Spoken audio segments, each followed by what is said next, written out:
Rio TV Debate. Olá! A Lei Maria da Penha mudou a forma como são tratados os casos de violência contra a mulher e trouxe muitos avanços na punição dos agressores. Mesmo assim, muitas mulheres ainda são vítimas da violência doméstica. Na Câmara Municipal do Rio de Janeiro, um projeto de lei propõe a realização de campanhas na rede pública de ensino a fim de enfrentar o problema através da educação.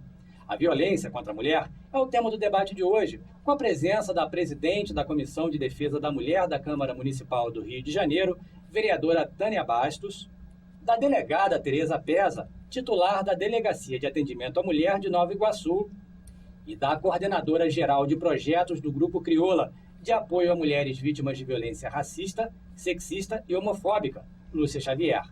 A jornalista Ingrid Bart vai apresentar as perguntas que recebemos e selecionamos para o programa de hoje. Ingrid? É isso mesmo, Francis. As perguntas chegaram ao longo da semana por telefone e por e-mail e vão ser apresentadas aqui durante o programa. Muito obrigado, Ingrid. Também gostaria de agradecer a presença das senhoras. Muito obrigado.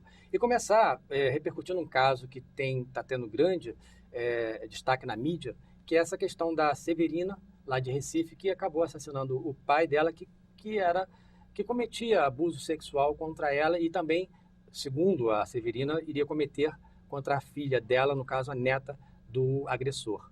Gostaria de começar comentando essa questão, que ela acabou sendo absolvida, apesar de ter sido a mandante do pai dela, no caso, que era o agressor. Vereadora. Meus cumprimentos a todos os convidados da Rio TV Câmara. Eu quero aqui informar o seguinte: na verdade eu não cheguei a ver esse caso, tá? Mas eu acredito que a própria Severina passou praticamente um filme, né, na cabeça dela, tudo aquilo que ela realmente, né, viveu durante esse tempo todo, o sofrimento todo que ela viveu com o seu pai. Eu sei que não justifica a questão dela mandar matar, né, o próprio pai. Eu não sei até onde foi a lei na questão de que na delegacia, né? Não sei como é que aconteceu, se de repente ela esteve na delegacia, deu parte dele, nada aconteceu, e de repente, né, por ter sofrido essa injustiça e também não ter tido nenhum tipo de resposta positiva, acabou fazendo a justiça com as suas próprias mãos. Volto a repetir, na verdade a gente sabe que não é o certo, mas acredito que, né, esse problema que ocorreu com ela, e na questão também dela ter sido absolvida, partiu assim de todo o júri popular, de todas as pessoas que estavam lá, e verificou que ela foi totalmente vítima, né? E aproveitaram, né, e absorveram. Mas aqui eu não sei, assim, propriamente dito, não sei profundamente, né, os detalhes, sim, mas eu acredito que é o reflexo que a gente hoje tem, né, da nossa sociedade, devido a esses problemas que têm acontecido constantemente com a mulher. Obrigado, vereadora. Doutora? Eu considero, quer dizer, ela foi julgada por um júri popular. Realmente o fato ocorreu no interior de Pernambuco, mas o júri dela foi para a capital, foi feito em Recife, e eu até entendo que isso quase foi como uma legítima defesa em prol da filha neta, né, que ele ia fazer, porque ela chegou a ter 12 filhos com o pai, sendo que parece-me que só 5 sobreviveram. E ela, na reportagem que eu li, fala que a própria mãe, ela pediu ajuda e a própria mãe a forçava a ter esse relacionamento com o pai, de chegar a colocá-la de bruço na cama e segurar a perna para ele fazer o que quisesse com ela. É terrível o relato. Agora, forte. Os dois, ela foi a mandante, os 2 executores, eles realmente tiveram uma pena bem alta, um 17 e o outro 19 anos, porque na verdade foi a troco de R$800, quer dizer, por dinheiro, né, um motivo mais do que torpe. Agora, eu não sei se ela tivesse sido a autora, porque eles usaram faca, que era como ela era ameaçada, se ela também teria sido absolvida. Isso nunca se vai saber, porque foi, né, da maneira que houve esse desdobramento. Mas, na verdade, eu acho que não deixa de ser uma legítima defesa de terceiros, que era a própria filha. Obrigado. Lúcia? Acho que esse caso da Severina pode nos permitir olhar por outro ângulo a situação das mulheres, né? Ela representa um símbolo do que significado da violência entre homens e mulheres e entre mulheres. Ela também representa um símbolo da dificuldade da sociedade brasileira compreender que essa situação de objeto, de sujeito sem direitos, de sujeito hipossuficiente em relação às mulheres precisa terminar, né? A experiência que a Severina apresenta para nós é de alguém vivendo submissão, alguém vivendo violência e alguém que nem o Estado e nem a sociedade agiu rapidamente para enfrentar o problema. É lógico que a violência doméstica sempre aponta a responsabilidade para os indivíduos, para o tipo de relação que eles apresentam. Mas se não houvesse a aquiescência da sociedade, se não houvesse uma lentidão do Estado, possivelmente hoje esse caso não estaria na história do judiciário, nem na história da nossa sociedade, né? Ele não é um caso isolado, isso é o que é o mais grave, ele representa inúmeras severinas que vivem cotidianamente essa experiência. Não só a violência sexual, mas, sobretudo, o reforço a um papel de submissão, um papel de negação de direitos das mulheres. Então, mesmo sabendo que a atitude dela também foi igualmente violenta e desrespeitosa com as leis nacionais, com o direito das outras pessoas, mesmo assim a gente precisa olhar esse caso com uma possibilidade, assim como foi o próprio caso da Maria da Penha, como uma possibilidade de mudança importante nas raízes das relações sociais no Brasil, né? De fato, mulheres com essa capacidade de viver tantos anos violência e exclusão, violência e subordinação, precisa ter um fim. Ok, e não é, como a senhora mesmo falou, um caso isolado. A gente tem até um caso muito parecido, né, Ingrid? De uma detenta, ela no caso foi presa, o desfecho foi diferente. Conta pra gente, Ingrid. Francis, só queria deixar registrado aqui que a gente decidiu não divulgar os nomes dos nossos participantes aqui, das pessoas que colaboram com a gente enviando perguntas. E vamos lá, a nossa primeira participação é de uma detenta, né, do Complexo de Bangu. Ela é cozinheira da direção do presídio e conta que foi presa porque matou o marido que tentou abusar sexualmente de sua filha. Nesse caso, ela deveria ser presa? Essa história não é parecida com a da Severina? Existem muitas Severinas no Brasil, Francis? Obrigado, Ingrid. Doutora Tereza, gostaria de até começar com a senhora. Existem muitos casos parecidos com esse, no Brasil? Pelo menos na delegacia? Não, na minha delegacia não, Nunca graças a Deus. Mas não. pelo que a senhora conhece, não? Aliás, as delegacias de atendimento à mulher, nós não temos a atribuição sobre homicídio, até tentativa de homicídio. E, de qualquer forma, aí nesse caso, a mulher é que seria a agressora. E nós só fazemos registros em defesa da mulher. Da mulher. É. Mas são muitos desses casos que acontecem de homens que abusam das filhas e acaba a mãe matando ou cometendo qualquer tipo de agressão a esse agressor. Deve ter. Pessoalmente, eu nunca apreciei um caso assim, mas eu acredito, como eu achei quando você falou no início, na Câmara, do projeto que tem falando sobre educação. Isso. Eu sempre falo isso, que o problema maior da violência contra a mulher já é um problema cultural, desde criança, as crianças na escola, os meninos têm um tratamento, as meninas outro. Hoje em dia já melhorou muito, mas realmente essa parte, a educação é fundamental para poder orientar as crianças, porque é como se as mulheres aceitassem que elas são subaproveitadas, que elas têm um lugar assim de inferior mesmo, quer dizer, elas acabam aceitando isso.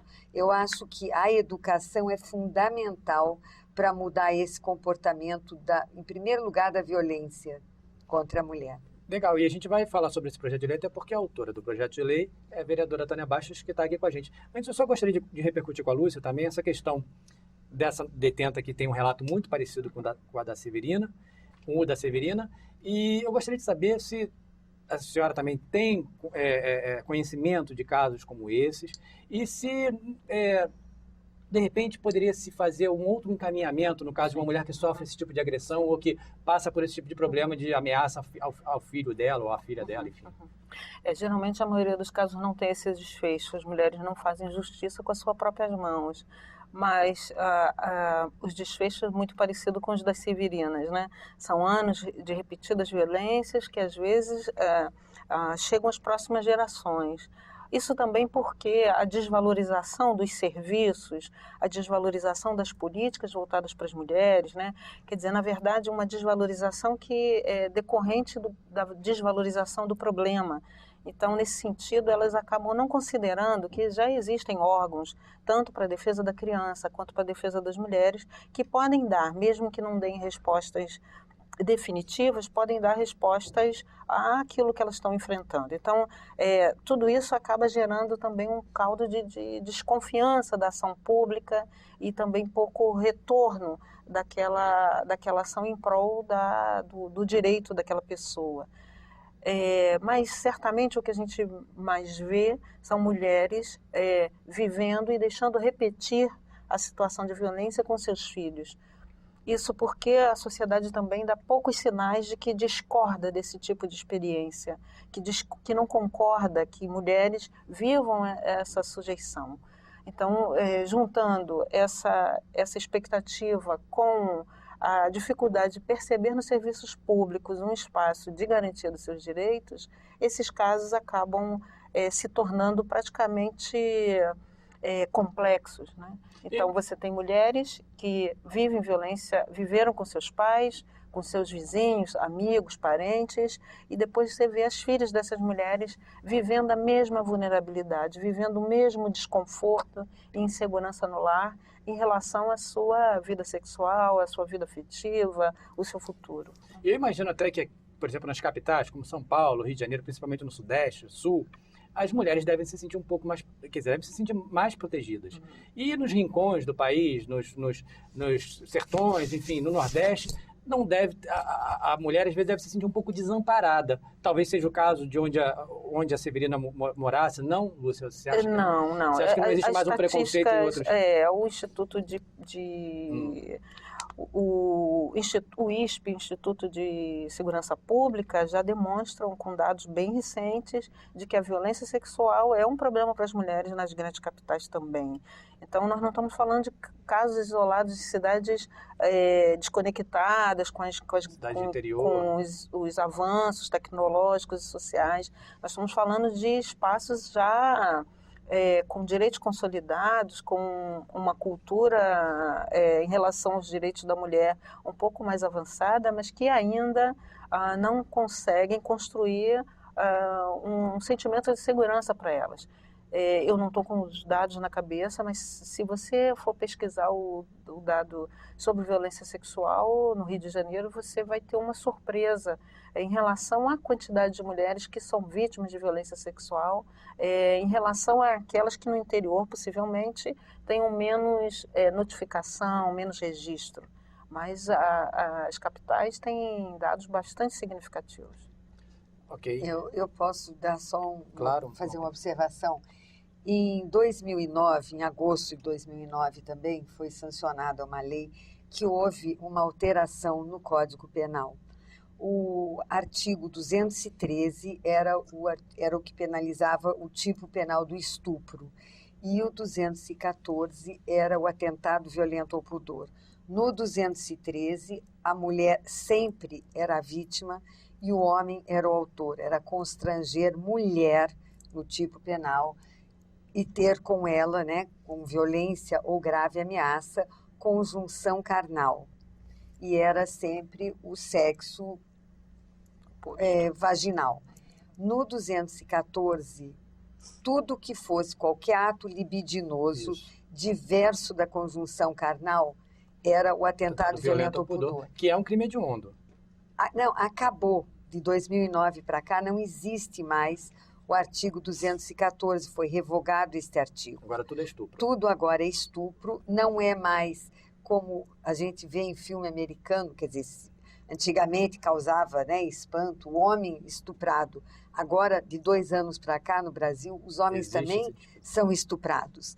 Não sei de nenhum caso assim, quer dizer, não ouvi falar de alguém que tenha ido dizer que havia sido estuprado. Até pelo constrangimento, Mas talvez. agora, os homens também são, porque tudo agora, qualquer ato libidinoso, conjunção ou diverso, só passar a mão, qualquer coisa assim, é considerado estupro. Então, na verdade, houve assim um estouro, digamos, na estatística, em março, que começou, até o ISP começou a divulgar o número de registros, dizendo que 11, eu acho que era um caso assim, de 11 estupros por dia no estado do Rio de Janeiro.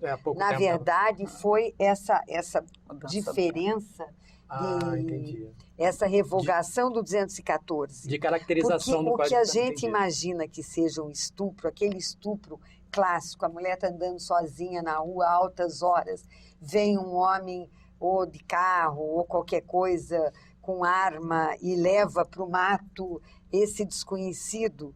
Esse tipo de estupro, lá na minha delegacia não houve aumento, felizmente, nenhum aumento. Claro, eu acho que até agora, mais ou menos, quer dizer, em 6 meses até julho, nós tivemos desse estupro clássico uns 4 ou 5 casos só.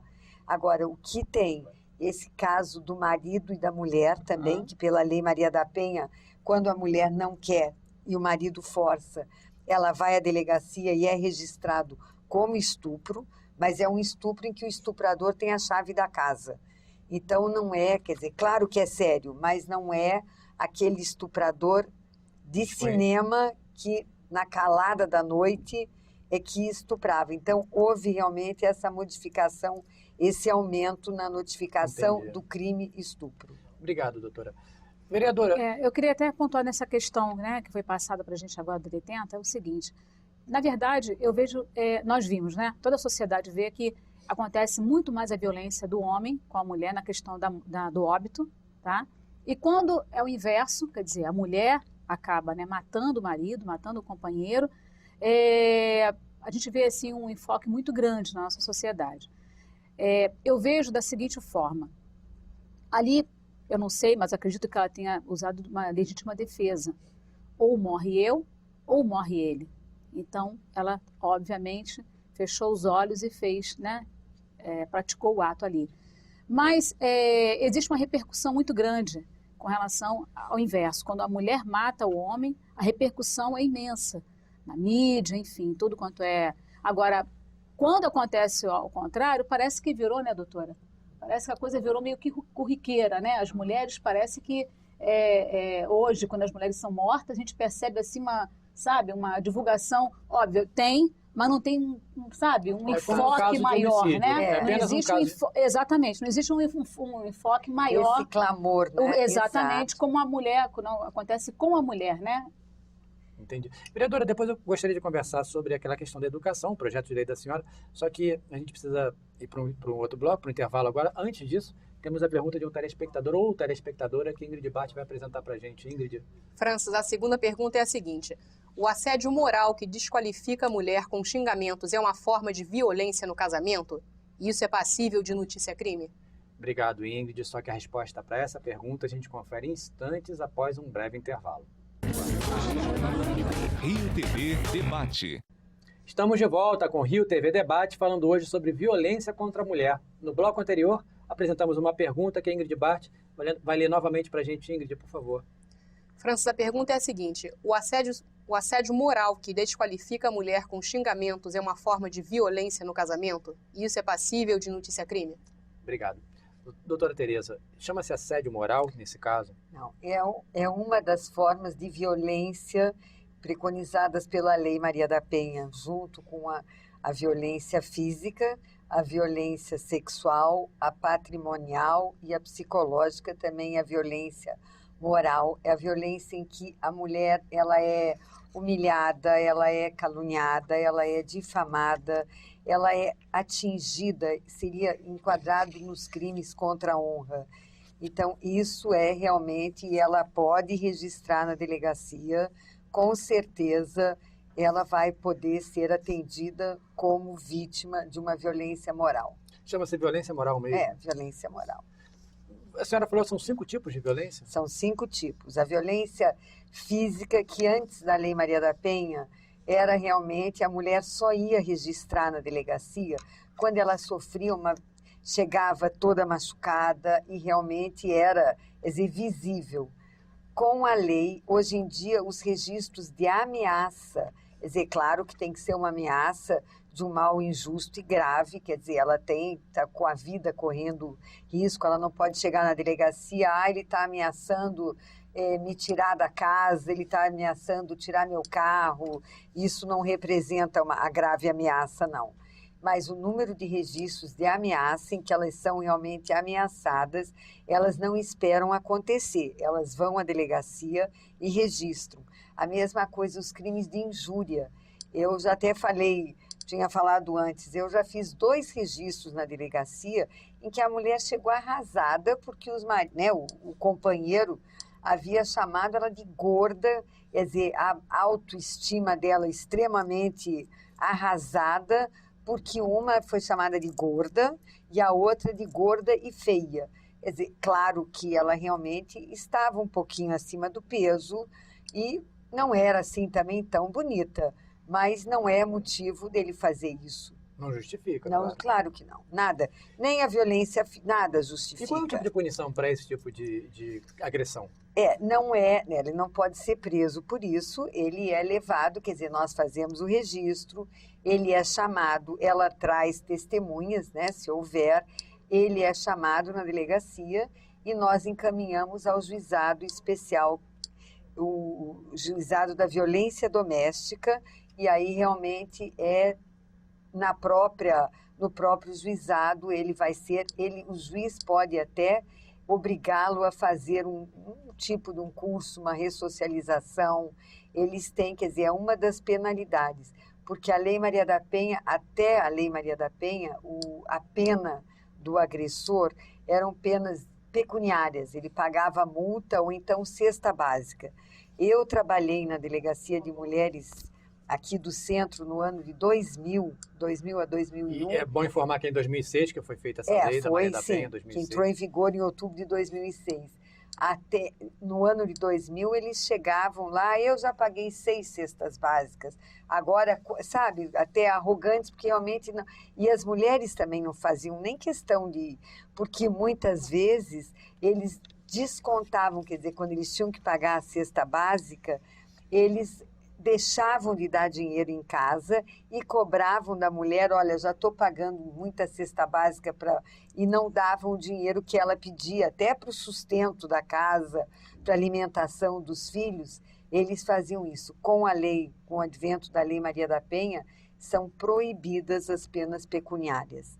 Então, realmente, ele vai, quando é um caso mais grave, ele pode ser preso preventivamente até, ou então ele é obrigado a frequentar cursos realmente como tem para motorista, né? Sim, curso de capacitação social. Exatamente. Okay. Eu queria um pouco contribuir com essa discussão, porque a princípio parece uma brincadeira, né? Ele me chamou de gorda, de feia, só que essa é uma constante na relação familiar. Ela não é um alerta ou uma brincadeira num momento maior de descontração. Ela é uma relação contínua que vai do dormir ao acordar, desqualificando aquela pessoa, mostrando seus defeitos, deixando insegura em relação à sua relação com o marido, com a família, com os amigos, que parte dessa ideia de que ela está gorda, está feia, mas que ela não é boa de cama, que ela não sabe olhar bem as suas contas, que ela não tem controle sobre o seu dinheiro, que ela não mantém bem a casa arrumada ou limpa, ou que os seus filhos estão dando problemas porque ela não os educa bem. E todo esse processo ele é cotidianamente reforçado até que a mulher começa a se sentir insegura, sem capacidade de tomar decisões, ou imaginando que o que ela está fazendo ainda não é suficiente para deixar aquela família em conforto e com bem-estar. É uma forma de anular a mulher, né? é uma forma de anular a mulher. E não é uma pura e simples dificuldade de relacionamento. Está aí o exercício do poder masculino, o exercício do poder da autoridade, e também a dificuldade dessa pessoa se colocar em pé de igualdade nesse processo de relação. Às vezes é porque ela ganha menos, ou porque não trabalha, às vezes porque tem pouca formação, às vezes por, de fato, estar com o corpo modificado pelo tempo, ou pelo seu próprio cuidado, e ao mesmo tempo acaba começando a construir uma relação negativa, uma relação que daqui para diante pode partir para a violência, para a falta de respeito entre as duas partes. E é assim que começa, né? É assim que começa, exatamente, né? A partir do momento das agressões verbais, né? Futuramente, consequentemente, isso terá também uma, como é que se diz, uma violência física, né? Consequentemente. Degraus, né? Exatamente. É o ciclo da violência que se usa muito, né, nas palestras para as mulheres, ele se divide em 3. Começa na tensão, a tensão que é esse começo, são essas provocações, parte para a explosão, que é quando chega a violência física, e a terceira etapa é chamada lua de mel. É que a mulher sempre dá essa chance, ela tem vontade, às vezes até ao fazer o registro na delegacia, elas falam, olha, eu não quero representar contra ele, não quero que ele vá preso, eu queria só que ele voltasse a ser a pessoa de quando eu casei, quando eu conheci. A gente sente ainda que ela tem vontade que ele mude, ela até acredita que ele vai mudar, só que infelizmente na maior parte das vezes não há essa volta como ela quer. Então, e da lua de mel volta-se então a primeira, que é a tensão. Depois até, doutora, quero discutir um pouco com mais profundidade essa questão, até para perguntar se uma pessoa que, não responde agora, tá, doutora? Uma pessoa que presta queixa, ela pode retirar depois essa queixa. Mas antes eu queria falar da questão da educação, que é o projeto de lei da vereadora Tânia Bastos. Vereadora, a senhora acredita que a educação pode vir a mudar um pouco todo esse quadro que a gente veio relatando aqui? Com certeza absoluta, com certeza absoluta. Na escola que as crianças, adolescentes aprendem, né? Praticamente, até porque eles passam a maior parte do tempo lá, né? Eu acabei de escutar também aqui, doutor, um relato de que dentro da escola, né, com a convivência, né, com as crianças, enfim, com a menina, com o garoto, né, o tratamento é totalmente diferente. E partiu assim exatamente de alguns relatos, de algumas... eu cheguei a ver também, né, revistas, enfim, jornais, alguns relatos, né, direcionados a isso, né, a violência do adolescente dentro da escola. Hoje mesmo eu acabei de assistir um adolescente, acho que tinha 16 anos, agredindo fisicamente a diretora da escola, simplesmente porque ela o suspendeu. Parece que eu dei uma advertência, se eu não me engano. Primeiro foi uma advertência, e por ter recebido a advertência e não ter aceito, ele agrediu a diretora. Então, aí eu pergunto, será que esse tratamento também não tem na própria casa? Né? Será que esse adolescente, de repente, não vê o próprio pai agredir a sua mãe e ele acha aquilo normal? Às vezes acontece. Então, eu particularmente, assim, observei, né, certas atitudes, certas reportagens e aproveitei para implementar, através da minha assessoria, esse projeto de lei, que trata exatamente de uma divulgação maciça na educação, nas redes públicas de ensino, tá? No caso seria do 6º ao 9º ano, no ensino fundamental, tá? Porque a gente acredita que, na verdade, a gente conscientizando esses adolescentes, né, no combate, obviamente, né, à violência contra a mulher, a gente sabe que, consequentemente, será um jovem, né, um adulto, né, que, recebendo essas informações logo no seu início, né, de vida, vamos colocar assim, eu digo início de vida na sua puberdade, né, praticamente a gente vai saber que futuramente ele vai ter outro tipo de atitude. Então, se houver da própria professora, né, no caso seria a prefeitura, né, do Rio, através da educação, Cláudia Coxim, né, vai passar por lá, obviamente, sendo aprovada aqui na Câmara. A gente espera que o prefeito venha sancionar essa lei, porque a divulgação vai ser muito boa. E, assim, a educação, né, de como é o tratamento das crianças, do pai para com a mãe. E isso, eu acredito até que, de repente, ele vai até tentar mudar ou conversar, o adolescente, né, com os pais dentro de casa, quando ouvir, né, o seu pai agredir, ou até mesmo quando xingar, né, ou falar algumas palavras infames de que a mãe é gorda, né, como a delegada falou. Também, às vezes. Exatamente, né? E a Lei Maria da Penha ela tem apenas 5 anos, então muitas pessoas já ouviu falar, mas não sabe na íntegra como é que funciona. Eu acho que a partir da educação a gente vai conseguir conscientizar muito mesmo os adolescentes. Como seria essa divulgação? Seriam palestras, folders educativos? Exatamente, material impresso, né? Através de material impresso, através de palestras, né? Algumas redes de ensino, né? Pública, nós temos aí psicólogos, tá? Então, capacitar também esses psicólogos, né, para fazer esse tipo de atendimento, e não só o atendimento que eu digo seria na questão da divulgação mesmo, né, ou uma cartilha, ou material ou folder, eu não sei de que forma que o poder, né, o executivo vai realmente fazer, mas a lei, ela pede para que, na verdade, faça esse tipo de material para um conhecimento, né? E essa divulgação de como tratar uma mulher, eu acho que vai mudar muita coisa. Eu acho que através dessa conscientização, né, no combate à violência contra a mulher, vai mudar muita coisa. Essa cartilha ou esse folder, eu não sei de que forma que o poder público vai fazer, mas eu acredito que a gente vai conseguir, assim, não vamos sanar, obviamente, os problemas, mas vamos conseguir evitar muito problema. Obrigado. Educação, eu vou até passar para a Lúcia, educação é fundamental, né, Lúcia?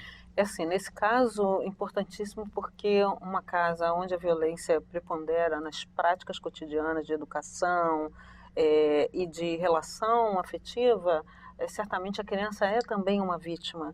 Então, uma iniciativa como essa vai poder ajudar a escola, onde a criança passa a maior parte do seu tempo, né, a ter também uma visão sobre os efeitos dessa violência intrafamiliar na formação da criança. Agora, é lógico que ela não é suficiente, porque na medida em que a educação também ajuda a revelar os aspectos dessa violência, ela precisa ter um aparato público bastante significativo para dar conta dessa demanda. Às vezes a demanda é torpe, ela vem de diversas áreas, confusa, mas depois, ao longo do tempo, ela vai sinalizando de fato onde estão os problemas. E depois tem uma questão importante no processo de educação, especialmente no que se refere à escola, que é uma contraposição, uma educação violenta, né? Nós somos pessoas que fomos formadas por uma educação violenta, né? Ninguém dizia para você não sem um tapa, né? Sem um castigo. Então, hoje, a relação nos obriga a ter a dimensão do direito e do dever, mas, sobretudo, a relação em que as pessoas podem ser educadas sem a violência.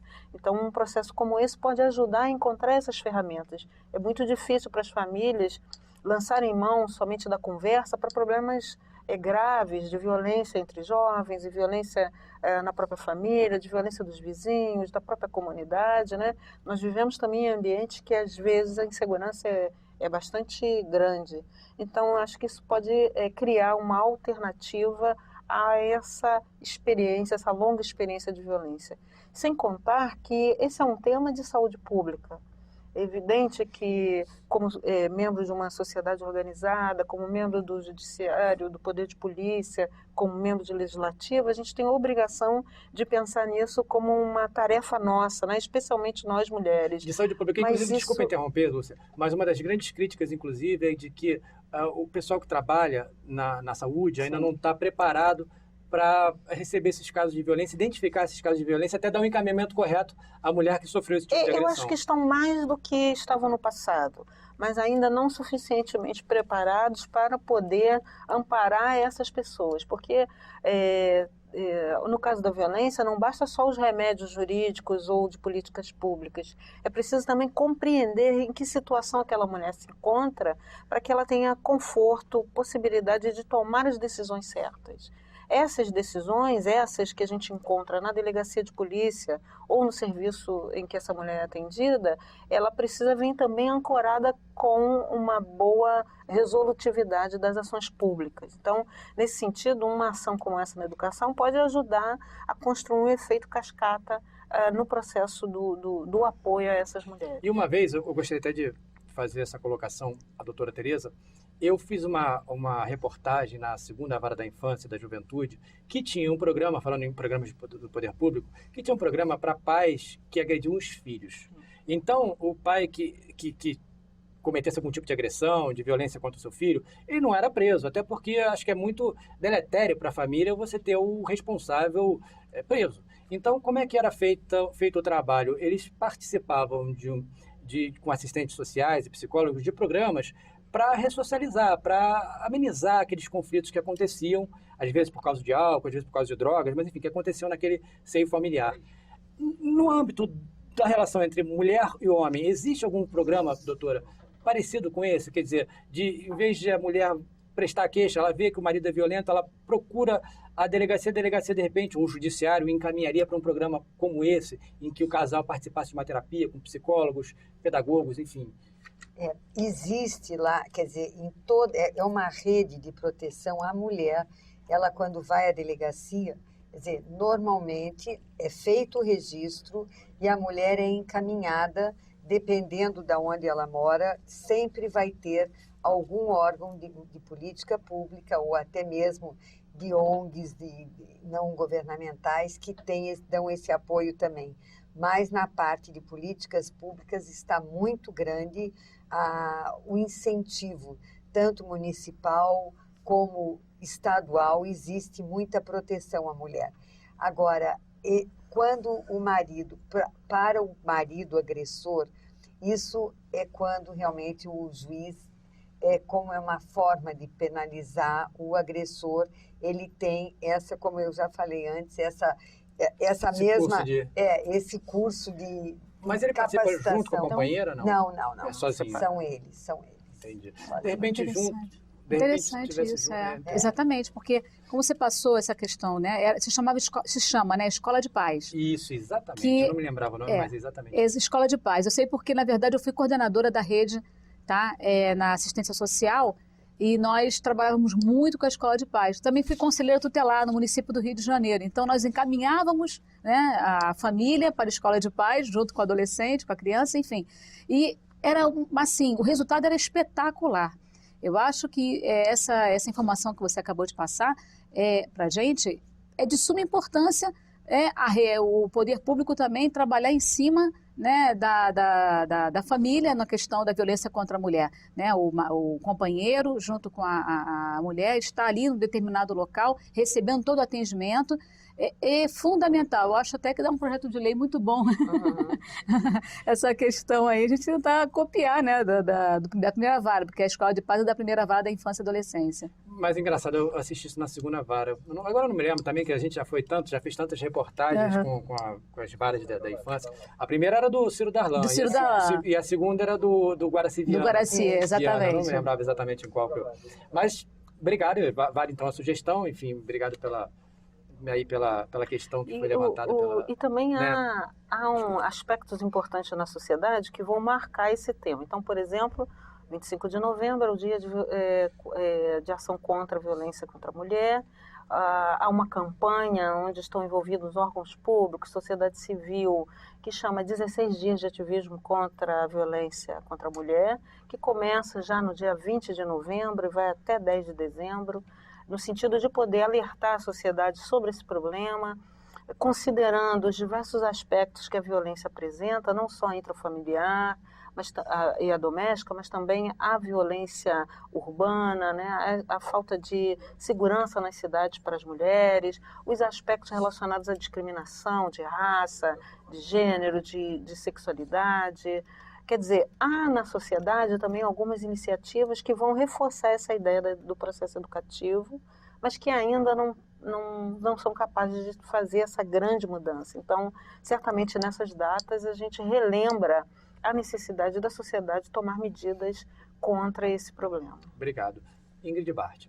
Francis, nossa terceira pergunta é a seguinte: denegrir a imagem de um parceiro, sobretudo da mulher, em redes sociais na internet, é crime? Como obter provas?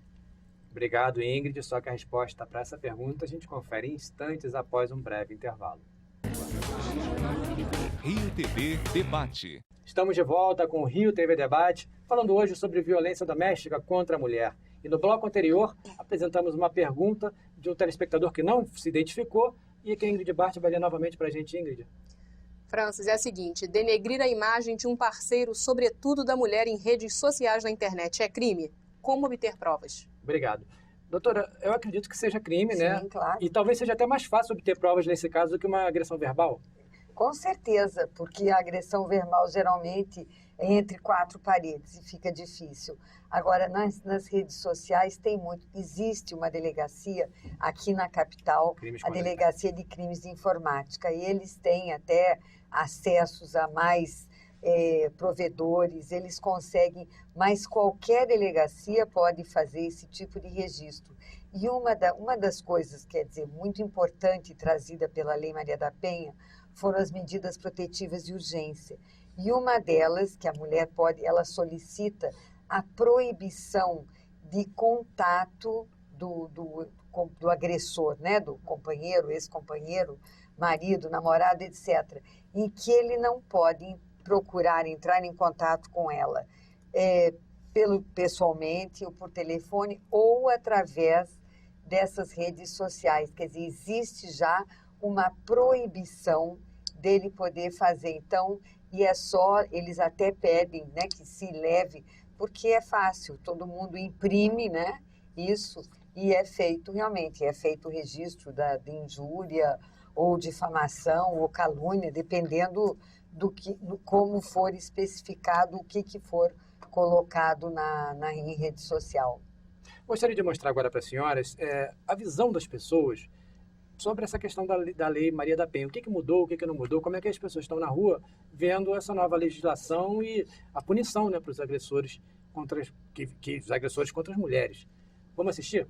Fernanda dos Santos Ramos, eu tenho 30 anos, sou operadora de telemarketing. As mulheres vão, denunciam, porém eles não são punidos. Então acredito que deveria ser tratado com mais rigorosidade. Patrícia Souza, pedagoga.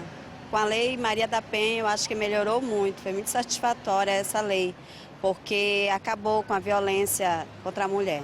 Raquel Oliveira, sou funcionária pública. Eu acho que a violência doméstica já está melhorando, mas ainda falta muita coisa para melhorar. O meu nome é Rita Maria de Lacerda, eu sou aposentada e concordo que qualquer iniciativa que se tenha para proteger as mulheres de qualquer tipo de violência deve ser aplicada.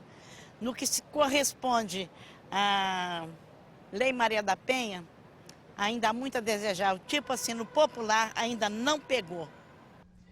Pegou, vereadora, a lei? Pegou sim. Tivemos grandes avanços com a Lei Maria da Penha. Hoje as mulheres procuram as delegacias para dar parte dos seus maridos. Antigamente elas não tinham essa consciência, né?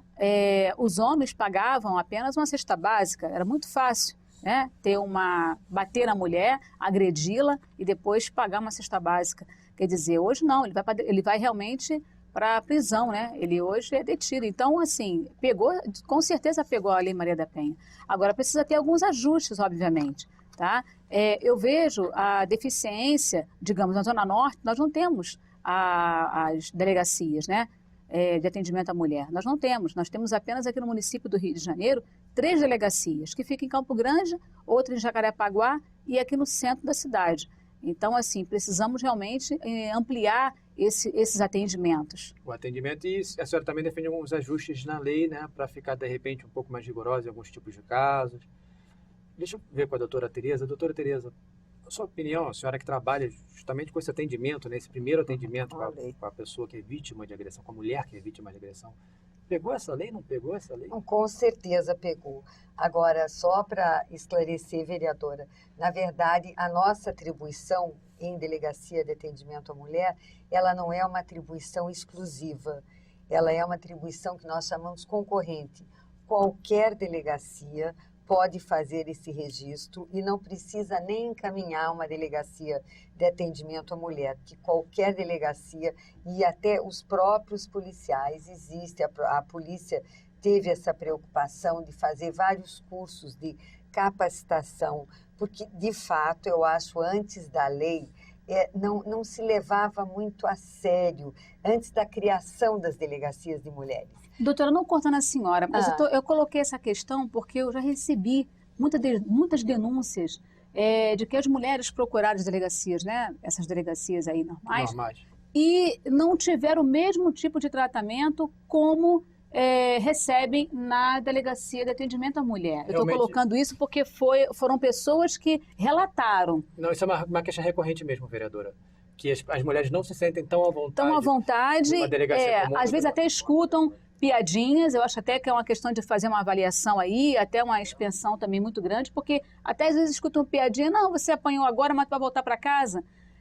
Ou então falam assim, ué, mas é só isso que fez? Quer dizer, eu sei que há policiais, né, competentes, e há outros tipos de, né, todos os profissionais em todas as áreas, a gente sabe que existem os bons e os ruins, mas como ele mesmo falou, eu não vejo, na verdade, assim, da própria parte da mulher, uma liberdade, né, assim, uma confiança maior de estar indo, né, em qualquer delegacia, ao invés de ir na delegacia da mulher. Ela se sente muito mais à vontade para falar, explanar, é muito mais bem recebida, ouvida. Então, assim, é só essa questão. Eu sei que todas elas têm esse atendimento, têm essa atribuição, mas as mulheres, na verdade, não são hoje, pelo que eu ouvi alguns relatos, tá? Ouvi mesmo, de pessoas dizerem que não se sente tão à vontade e que são até mesmo, às vezes, maltratadas, entre aspas, né? Nessa questão, quando vão falar dos seus companheiros. Mas olha, isso, na verdade, inclusive, a nossa chefe de polícia, a doutora Marta Rocha, ela foi a diretora da divisão das delegacias e ela sempre fazia, quer dizer, ela sempre teve uma preocupação muito grande com esse atendimento. Agora em que ela é chefe de todas as delegacias, ela realmente tem essa preocupação e qualquer reclamação as pessoas podem se valer a corregedoria de polícia porque ela está penalizando, ela está mandando realmente ser cobrado isso. Quem não se sentir bem tratado, porque curso de capacitação está sendo dado, é como as pessoas na minha delegacia, por exemplo, os plantonistas, eles são todos homens. Isso foi até a pergunta que eu fiz para a senhora lá dentro, né? Isso é uma coisa importante pelo seguinte, porque, na verdade, quando ela chega, ela foi agredida, ela foi humilhada, todos os casos em que levam as mulheres aí à delegacia, e ela vai achando que os homens estão assim abaixo de qualquer conceito, de bom conceito. E chega na delegacia, elas são bem tratadas, os homens começam a ver resgatada a confiança, que não são todos, o agressor, o companheiro, o ex-companheiro, e ela vai ver que realmente as pessoas, que também tem homens que sabem muito tratar bem. Claro. Isso é muito importante. Deixa eu perguntar uma coisa para a senhora, doutora. Existe também, mesmo na delegacia especializada na DEAN, Delegacia da Mulher, esse medo, essa vergonha das mulheres irem lá e registrarem a queixa contra aquela agressão?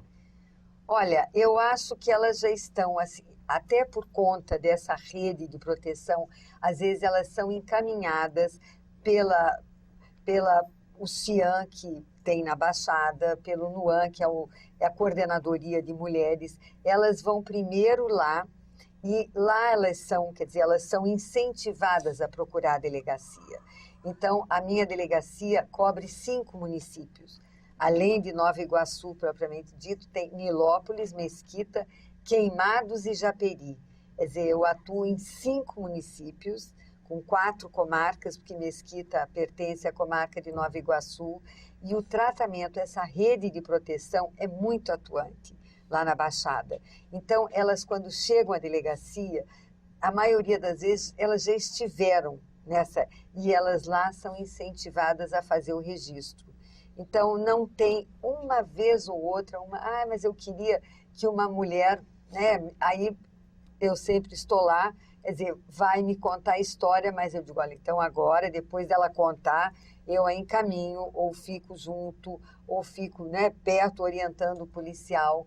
E ela realmente, quer dizer, nunca teve nenhuma reclamação. Ok. Agora, nas outras delegacias, nas delegacias distritais, as mulheres que se sentirem maltratadas e que elas podem realmente reclamar, porque a nossa chefe, com certeza, vai querer saber onde não está, porque ela quer que esse tratamento seja bem feito em toda e qualquer delegacia. Obrigado. Lúcia, eu imagino que muitas mães devam hesitar em denunciar o marido porque ele é o pai do filho dela. Isso é um impeditivo muito grande, quer dizer, muitas mães acabam deixando de registrar aquela ocorrência com medo de, quem vai ser punido vai ser o pai do filho dela. Às vezes isso pode deixá-la fazer com que ela resolva não prestar queixa. Acontece isso?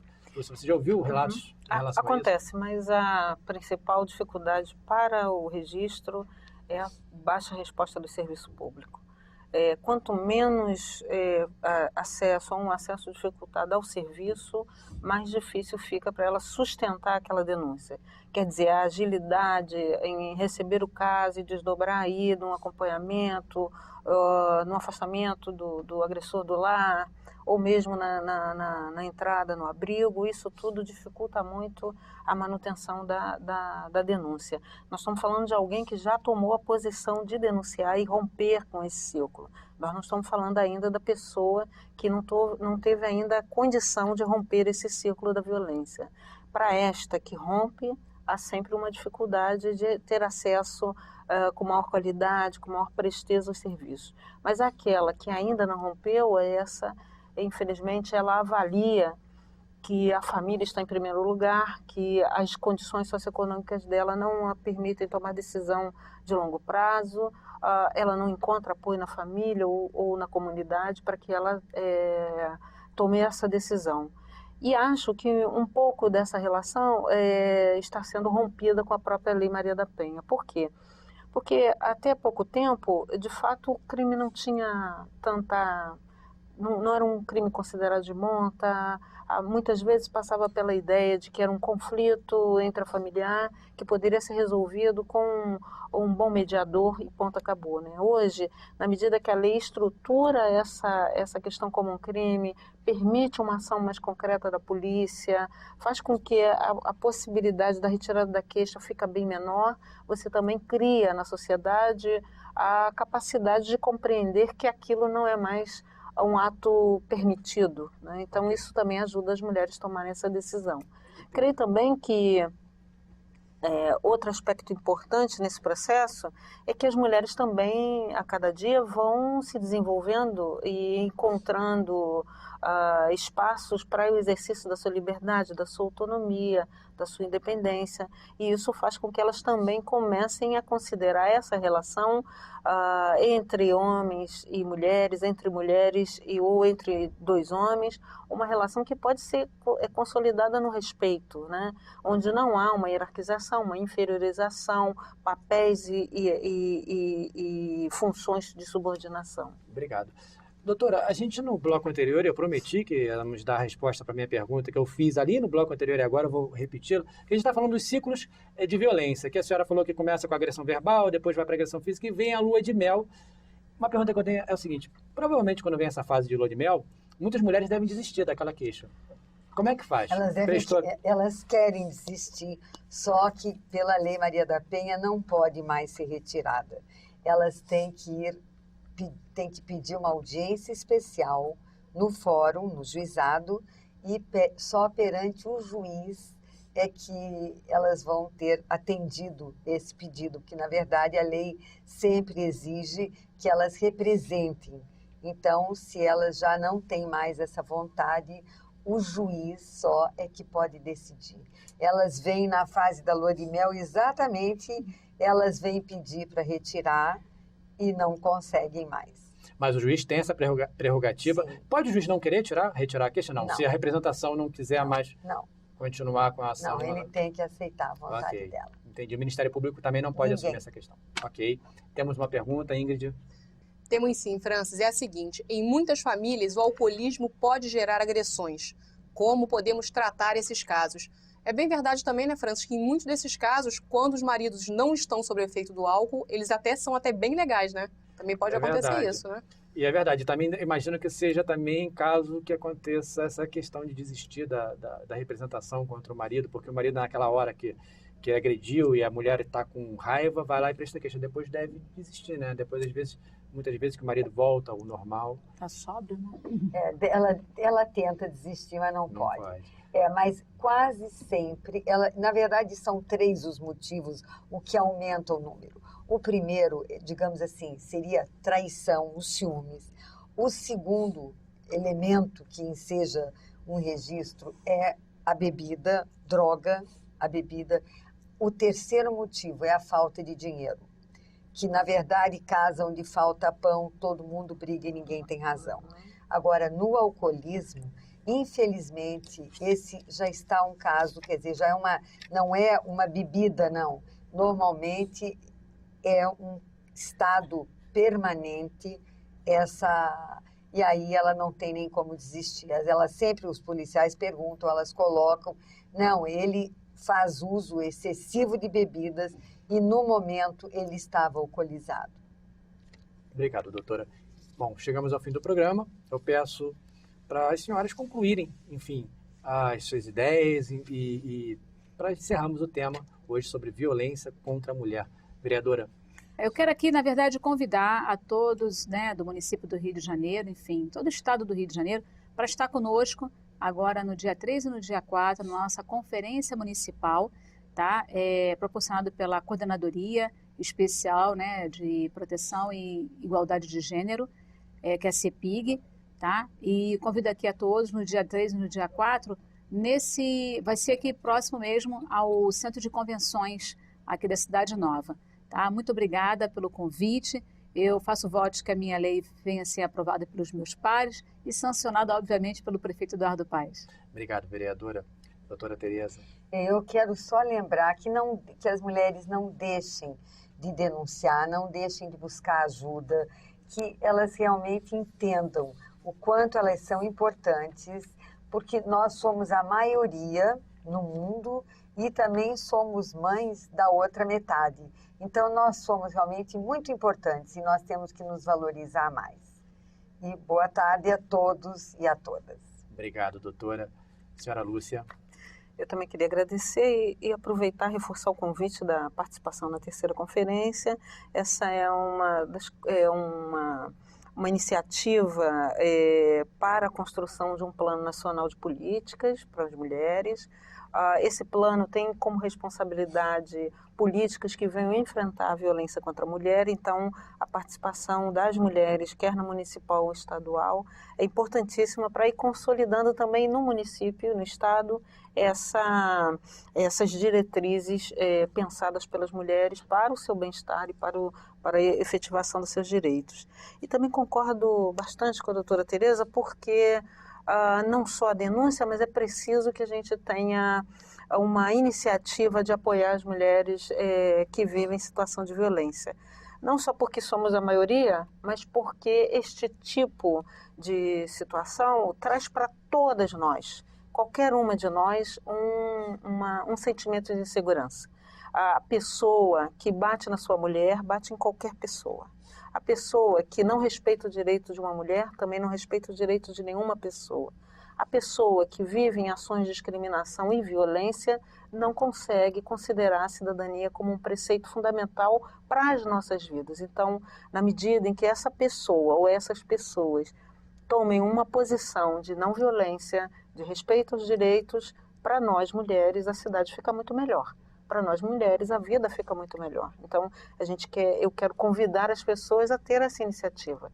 Deixem a violência como uma linguagem, deixem a violência como a resolução dos problemas, deixem de lado a violência como parte da relação das nossas vidas. As mulheres têm direito, como qualquer ser humano, a viver com conforto, tranquilidade e segurança. E se a vida fica melhor para as mulheres, fica melhor para nós todo homens mundo. Também, acredito eu. Sim, muito obrigado pela presença, muito obrigado mesmo, mais uma vez.